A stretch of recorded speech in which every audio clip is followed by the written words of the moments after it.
Ahla sahla people. Or actually, ahla wa sahla people. I don't know why I said that wrong. But what's going on, guys? Hope you guys doing well. If you enjoyed this video, please, you got the like and comment for what your thoughts are in the video. If you enjoy this channel, which I should have said first off, subscribe and alarm bells for future video, live stream, community content, etc. You got the socials: TikTok, Instagram, Twitter, X. What a dumb name that is. And people, please, take care of yourselves and be satisfied wherever you may be. Now, we played Ettifaq today, and we performed I won't say unbelievably well, but I would say that we were very comfortable with our performance. I think Ettifaq only had like one clear cut or two clear cut chances, and Dembele messed that up big time. Yeah, Musa Dembele, that's his performance for Ettifaq in it. But I will say one of them. I will give credit one of them to Koulibaly. Koulibaly was absolutely outstanding today. I thought he was I'd say he's aggressive, but he's just always in the right place at the right time. And when he does overly commit forward at times as a center back, he does it with ease somehow. I don't know how he does it, but he does it. Like it takes a lot of guts to do, but he just somehow manages to do what he does, and it works a lot of the time. Especially when you have Blay next to him, it's like you would think Blay next to him. Yes, he's aggressive and he's unbelievable and he's a shit house. Yes, he's my shit house. He's see this club. You see this club over there with Neymar shirt on it. That club, that's the shit house he belongs to. He belongs to Al Hilal. Yeah, I hope people know that. He is an unbelievable, like, madman when he needs to be. But the one thing that he lacks at times is pace to recover. But when he gets there, he gets there. So it's just interesting to see how Koulibaly does what he does without any repercussions a lot of the time. But I also, again, it also comes down to the credit of him being able to recover. The whole team shape being set up, and that comes to Jorge Jesus. It really does. It really comes down to him. But that's not the only thing I need to talk about. The midfield. Now I'm surprised that Michel didn't start. I'm pretty surprised he didn't start.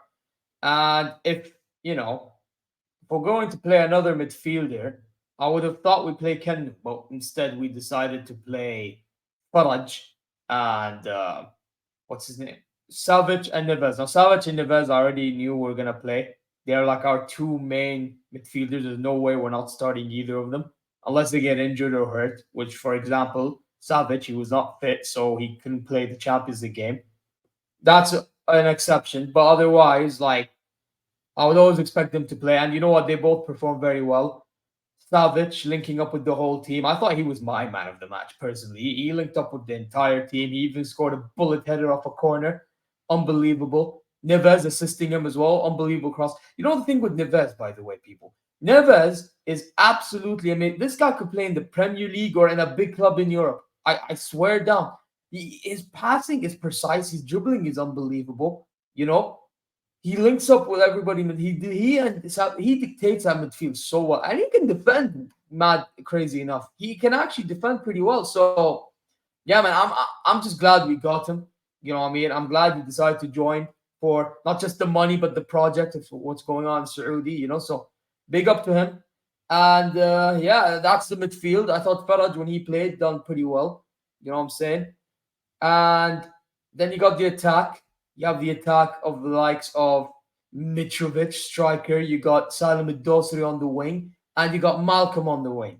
I thought these guys, again, I mean, Malcolm was pretty good.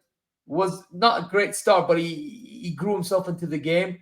Salim Dosri didn't really impress me today. Usually he's an amazing player, by the way, for Saudi. For Saudi, he's unbelievable. But today I felt like he did what I think he would do usually nowadays, which is those type of players that they do more than they need to do. That's what I get. That's the vibe I get out of Samuel. It's like with a Bayern Munich, I get with Leroy Sané. Like I think there's a player in there, but their decision making sometimes could like cost them, and that's exactly what happened with Dosri. But you know what? Today, Dosri, what I don't want to give the full credit to Dawson, but I will give him a good amount of credit. Receives the ball and literally, with some sort of explosiveness, runs from the left hand side, inverts himself inside when he once he gets to the final third, and then he finishes it well, and it's 2-0. And that's the result. But at the end of the day, that goal, I actually think Lodi, the one who started it, which we just signed recently in the January transfer window, fits in that left back position like a glove. Yeah, because he wins the ball and then he links up. Who assisted Salam? I forgot who was the one who passes it back to Salam, not back to, but passes to Salam for the assist. It was Mitrovic. There you see. So he passed to Mitrovic in the middle, and then he passed it to Salam on the left, and Salam runs, and then boom, finishes it off. But yeah, other look. I mean, in general, the whole team just link up very well. They know what they need to do with one another. They know which place to go, what timing, And Mitrovic, that monster in the box. Although I'm a bit disappointed, right? I know he didn't mean it, but he put the goalkeeper. His name was his name? I believe his name is Paulo Victor or something. Yeah, Paulo Victor. Paulo Victor, the goalkeeper for Ettifaq. Now, he didn't mean it, but he put him down and he got a booking, a yellow card. Now, personally, for me, I don't know if it should really be a yellow card or not because he didn't mean to, but at the end of the day, he did it, right? And I've seen a lot of things that's not meant and not extreme. That's not even a booking at all, but he gave a yellow. So now we're in a situation where Mitrovic, unfortunately, misses the game. So now who are we going to start? Are we going to start Malcolm forward? Are we going to start Hamdan, Salih Chehri? I mean, for me personally, I don't mind Hamdan or Malcolm, one of the two. I don't mind.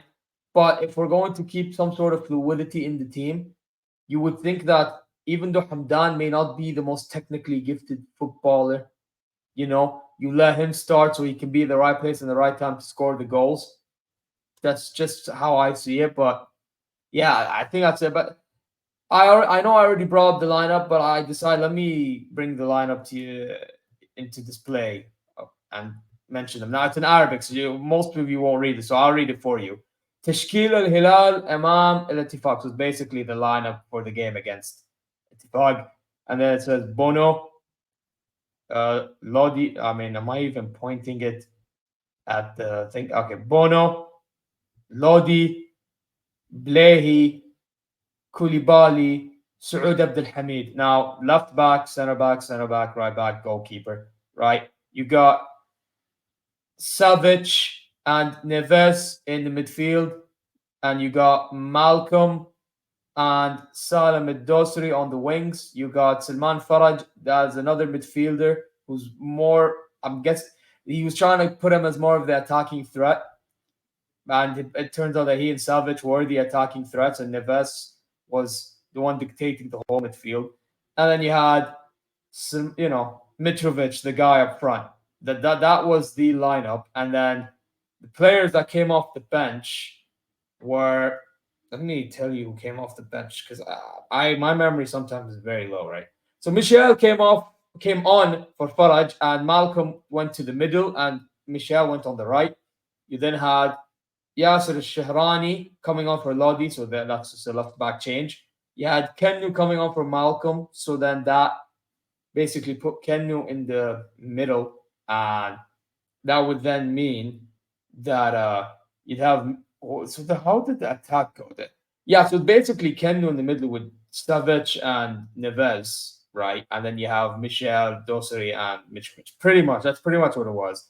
And then you have Nasser Dosri for Ruben Neves, so he was trying to add more defensive players in, and then he had Hamdan for Dosri for hard work, because he is the hard working player and he can play on the left also, but his best position is striker. That's what it is. So that was the players that we have. That was the tactics that we done. And for me personally, I'm happy with it. We're top of the league. If I go to the Saudi league table, which I am gonna have to search that up. Bear with me 1 second. Uh, SP SPL league table. Does that come up? No. Ah, it's my God. It shows me the Scottish League. Who gives a damn about that? Let me the league table. Maybe that should that. So are we currently on that, or are we? Because I think we moved up now.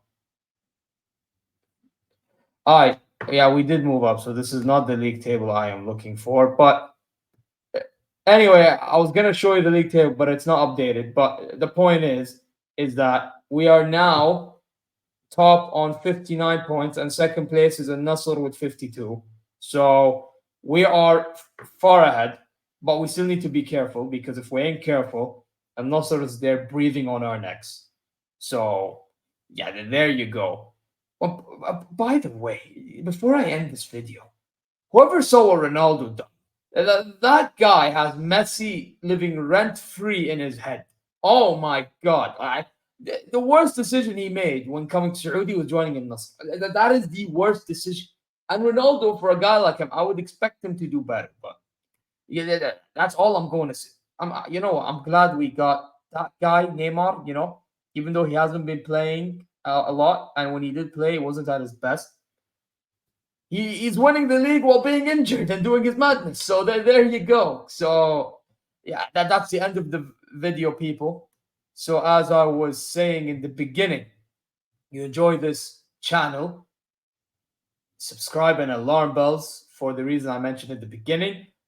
Again, like and comment if you enjoyed this video. And by the way, in the comment section, what do you guys think? Do you think Hilal played good? Do you think Hilal can play better? Do you think that Hilal need to be careful in the league? How do you think Hilal should line up against Al Ettifaq on Friday when they play at Kingdom Arena? Because now Mitrovic has a bloody yellow card that's accumulated, meaning that he won't be able to play, for that coming game. What do you guys think? All the thoughts in the comments, right? Before I go and continue, my God, like some players in Ettifaq and Gerard, man, Gerard's tactics was weird. And what's his name? Wijnaldum is off. Demari Gray was off. Sesko Fofana was pretty good. I'm not gonna lie. And that Hamdan Shamrani guy, I believe his name is Hamdan Shamrani. So I don't get this messed up. Yeah, Hamdan Shamrani. Yes, that guy. That guy was getting bullied by Abdul Hamid. I forgot to mention Abdul Hamid. Like I cooked him. And yeah, I just had to point that out before I continue. You got the socials over here: TikTok, Instagram, X, Twitter, right? And then people, listen, most importantly, Allah alaikum, please take care of yourselves and be satisfied wherever you may be. Yalla, ya Jama'ah, I'm going to leave now. Take care and see you later.